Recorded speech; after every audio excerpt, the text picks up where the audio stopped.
നിർത്തിയെടുത്തു തന്നെ തുടങ്ങാന്ന് വിചാരിച്ചിട്ട് കാലേക്കൂടെ വണ്ടി കയറ്റാൻ നോക്കിയത്. കാണിക്കുമ്പോൾ ഒറ്റ വീഡിയോ ഉള്ളെങ്കിലും 100 വീഡിയോ എടുത്ത് പഠിച്ചിട്ടാണ് ഇതിന് മണ്ടക്കൂടെ ഒന്ന് കയറ്റുന്നത്. എൻ്റെ പൊന്നടാവേ, അപ്പോഴാണ് നമുക്ക് കാട്ടിക്കൂടെ ഓടിക്കണമെന്നൊരാഗ്രഹം.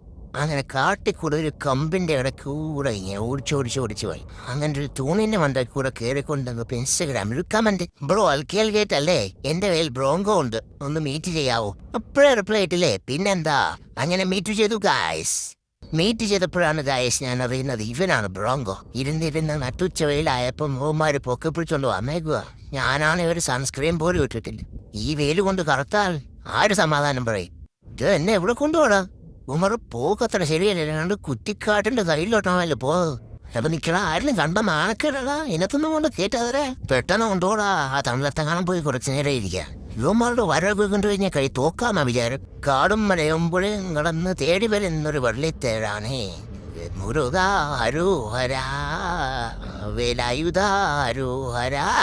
കുണി വരുന്നത് കാണുമ്പോൾ നിനക്ക് തന്നെ സുഖമാണ്. ശരിക്കും കൂടെ പിടിക്കുന്നില്ല കേട്ടോ. എന്റെ പൊന്നോ, അടുത്ത ഇനി ഇതിന്റെ മണ്ടയ്ക്കുണ്ട് കേട്ടാ ഇതിന്റെ പുറപ്പാട്. എടാ എനിക്കിതൊന്നും വലിയ പരിചയമില്ലടാ. നീ കുറെ നാളായല്ലേ. നീ ഇതൊക്കെ പുഷ്പം പോലെ കയറി ഇറങ്ങുന്നുണ്ട്. ഞാനും ഒരു നാളച്ചനെ പോലെ വളരും വലുതാവും. യുവമാര് വേറെ എന്തിനോ പുറപ്പാടാ ഉണ്ടോ? ഞാൻ പറഞ്ഞില്ലയോ, കൊച്ചുപിള്ളായ കുണ്ടിയും കൊണ്ട് ഇറങ്ങുന്നിടത്ത് എന്നെ ആയിട്ട് കയറ്റുക. എടാ ഇതൊന്നും ചെയ്യാൻ പാടില്ലടാ. ഡാണടാ അവൻ പുല്ലുപോലെ കേൾപ്പോന്ന്. അരുത പൂന്ന് 1000 തവണ പറഞ്ഞു, എന്നാലും ഇവൻ കേൾക്കത്തില്ല.